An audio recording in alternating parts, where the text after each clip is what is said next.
On today's show, we are honoring the life of Bill Dawkins, who passed away recently at the age of 91. In addition to being a harness racing driver and trainer, Mr. Dawkins was also in the United States Marine Corps, plus he was a senior Olympian. One thing many people don't realize is that he was also behind the success of the continuing saga of Second Right There, which became an incredibly popular song about our sport. To tell you more about Bill and his influence behind the song, we found this interview in our archives from 15 years ago with well-known horseman and musician Steve Warrington, who performed the epic tune. It's a great tribute to Mr. Dawkins, and I was so happy to find this and share it with you. This is Mr. Bill Dawkins. And this is Mr. Steve Warrington. I'm not going to tell you how old Bill is, but he competes in the Senior Olympics every year. And Bill's been a blacksmith, a driver, a trainer,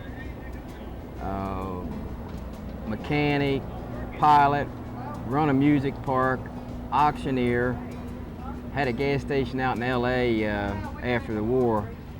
He's really about the biggest has-been I've ever known. But Has-been is correct. I keep Mr. Bill on a year-round retainer because he can fix anything from a bicycle to a bulldozer. And this song came about, Bill was over my house one night, his mare was foaling, and I told him to come in out of the cold and we'd have a little nip and I'd play some music for him. And he heard me playing and he said, you know, I write poems too. Well, it didn't surprise me, he does everything else, right? So he brought me this poem, the continuing saga of Second Right There. And I worked it up, added the chorus, a few verses, and that's how this song came about. Now I'm going to get Mr. Bill to tell you about the poem originally that I think was worked up in the 70s at Yonkers Raceway, is that correct? It was worked at the racetrack in the 70s. I can't pinpoint exactly what year. A friend of mine, a good horseman at the time, Jimmy Tolman, and I, and a friend of ours, he was a poet and probably didn't even know it at the time, but he said, put some things together, give me some ideas, and I'll put some words together to go with this poem.